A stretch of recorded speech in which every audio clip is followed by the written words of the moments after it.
And this is something that's very counterintuitive. Guys, most divorce attorneys will tell men not to fight for their children. Why? Because most men, if they fight for their children, will not get their children. This is very complex, guys. So let me tell you something about a divorce case. Divorce cases can be, most divorce cases are fairly cheap, relatively speaking. I mean, it's not these Dr. Dre types of divorces, right? Sure. Most divorces you can get resolved for under 15 grand. You can. There's one type of case that you can never get resolved for 15 grand. It is the most expensive type of case that a regular person is going to have. And that type of case is a custody battle. Mm-hmm.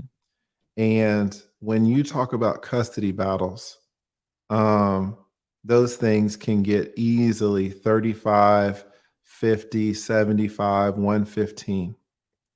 Now, imagine you're a man and you've got four credit cards, and you come to me and you say, Lee, listen, I make $60,000 a year, but I want to fight for my 2 kids. And you're going to tell me the facts of your case, and you got a little something. You got some arguments, but it's going to be a real battle because the judges are biased against men. And so we're going to have to put up a ton of evidence. Mm-hmm. What are we going to have to put up? Well, we got to do discovery. That's going to cost you 5, 10, 15,000. We got to take her deposition. Mm-hmm.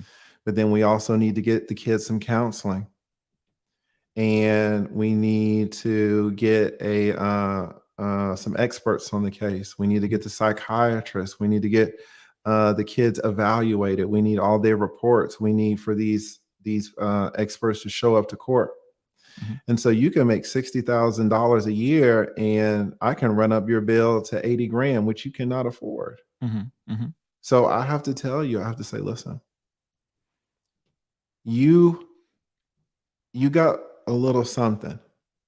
But if I had to say whether you're going to win or lose, I don't think it's 50%. Mm-hmm. There are attorneys who will tell you, listen, pay me the $80,000, just put it all on all your credit cards, and I'm really going to try, and we're probably going to win. And what happens when you lose? They're going to look at you and say, well, we tried. We gave it the college try. Then they're going to take their 80 grand, that 80 grand you paid them, and they're going to fix their house and put their kids through a couple of semesters of college. Good attorneys don't do that. Good attorneys do the opposite. Mm-hmm. Good attorneys say, listen, what's going to happen when I start charging this 80 grand? You get up to 30 grand, and you're going to come to me and tell me, you're going to say, Lee, I ain't got no money. What I'm going to do? Mm-hmm. Do you know what I'm going to do, Ruslan? I'm going to drop you as a fucking client. Because I don't work for free. Mm-hmm. So now I've got your 30 grand, but your trial isn't going to come for a year and a half. That means you got to get up another 30 grand. Mm-hmm. You got to get on another attorney's plan to pay for the case. Mm-hmm. So we attorneys tell you, listen, do not fight for custody if you cannot afford to do it. And a custody case is it's one of the most expensive cases that a man will ever have. And a normal man, not some NBA player or something like that. Mm-hmm. And so a lot of times it comes down to men, and men have tried. And you never hear about the men who spend $75,000 and then they lose. Because what happens when they lose the $75,000? Now I've got their $75,000, and now guess what? They have to turn around and pay child support. Yeah, you got to turn around and pay. Yeah, with what money, right? Because I've already cleaned out their life savings. So good attorneys, we say, listen. Instead of doing this whole $75,000 thing, what I can do is try to fight to get the most visitation that I can. Mm-hmm. And most fathers are like, okay, because I can't afford to enter into an unfair trial, lose, and then turn around and pay child support money with money that I just don't have. Mm-hmm. Now, what's interesting? The interesting thing you say is the more the man gets closer to court, the more the man has opportunities to win. Why is that? Do you know why that is? Because if I'm representing a husband, there are cases where I'm like, no, fuck this lady. We're going to get these kids. She's neglecting them. She's not taking care of them. She's doing this. She's touching them. She's not doing the things that she's supposed to do. We have a good case. Mhm. We're like, oh, I don't know. No, let's go to court.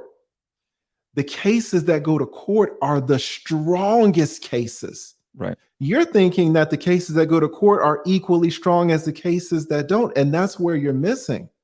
The cases that actually get to the trial, those are the cases that the men have the best chances of winning. So you're looking at the cream of the crop and assuming that the cream of the crop is reflective of the base of the pyramid. It's reflective of all the other cases. Sure. Now, you wouldn't know that, right? Because you're just looking at the numbers.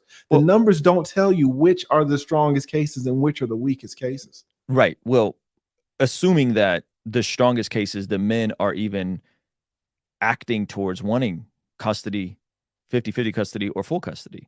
That's assuming that in the bottom 90% or the bottom 99% that never see a judge, that there's men there that want it, but you're saying they're getting legal advice saying they don't want it. My buddies who went through this process didn't have attorneys. They just went through it and fought in the court system on their own behalf, right? So we agreed that the vast majority of these cases never even make it before a judge. The ones that do make it before a judge, the man has the higher shot in winning. Correct. Right. Correct. And so you're saying, but you wouldn't give them that sort of advice. And I would say, well, why not? Why not give them that sort of advice? And do they always need an attorney in a situation like this? When, again, and this is me being honest with you, I'm saying I've seen it anecdotally play out where brothers didn't have attorneys. They went in, they got their kids. They went in, they had an argument. They said, hey, I am the primary care provider. This is how I take care of my kids. The kids want to stay with me. And they got their kids. Right. And so I understand what you're saying. I understand that you're saying, hey, the odds are in our favor, this and this and this. But I'm saying empirically speaking, the numbers don't look like that. And then if we can escalate it to that point of, hey, I'm going to go fight for my kids, it doesn't sound like it's not in the man's favor. You're saying it's a financial thing. I'm saying is that the only way to fight for your kids is you have to pay 100 bands and wipe out your life savings? I'm genuinely asking here. Yeah, let me just tell you as an attorney, my favorite case. My favorite type of case in divorce cases is when I represent the woman and the man represents himself. Oh my God. Your best case, your anecdotal cases, that's my favorite case. And it's not only my favorite case, it's all attorneys' favorite case. Because the woman has the means to pay for you as an attorney and the man doesn't have the means to pay for you or pay a similar lawyer as you. I'm going unopposed. I'm going to crush you. I'm going to crush you. There's no way you can't deal with AV who's in law school.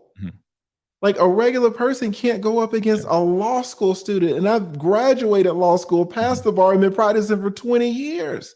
So we're talking about the 1.5% of cases where the woman has the means to hire someone like you, spend 70 bands to escalate it, to get it before a judge, to keep the kids from the husband. No, we're not talking about that. I'm talking about cases where the father opts to not hire an attorney. Which is on the father. Correct. Right. No, I'm sorry. You're talking about cases where I thought we backed up. I thought we were talking about cases where the father opts out of fighting for the kids at all and just gets what he can get. Like that to me is a L.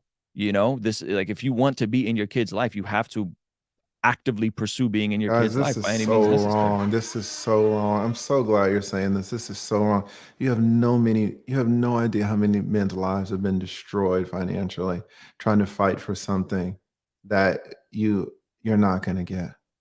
Yeah, again, I'm just saying all I could go off of is the data that I'm finding. And the data that I'm finding, you're misinterpreting the data. That's what I'm telling you. According to the data, the men have a better shot if they escalate it. So I don't know how I'm telling you why. That. You're saying it's the why. No, you're saying that you're reading the data, but you don't know the why. It's like, guys, you can read that 2 + 2 = 4, but you might not understand it. You might need someone to explain it to you. You're saying 2 + 2 = 4, but you might not understand why. You're reading the statistics, Ruslan, but I'm telling you why. Why is it that the majority of men do not go to court for these kids? It's because they're not going to get them. You know, it would be or can I propose a alternative hypothesis? Yeah. Or is it that the men don't want their kids?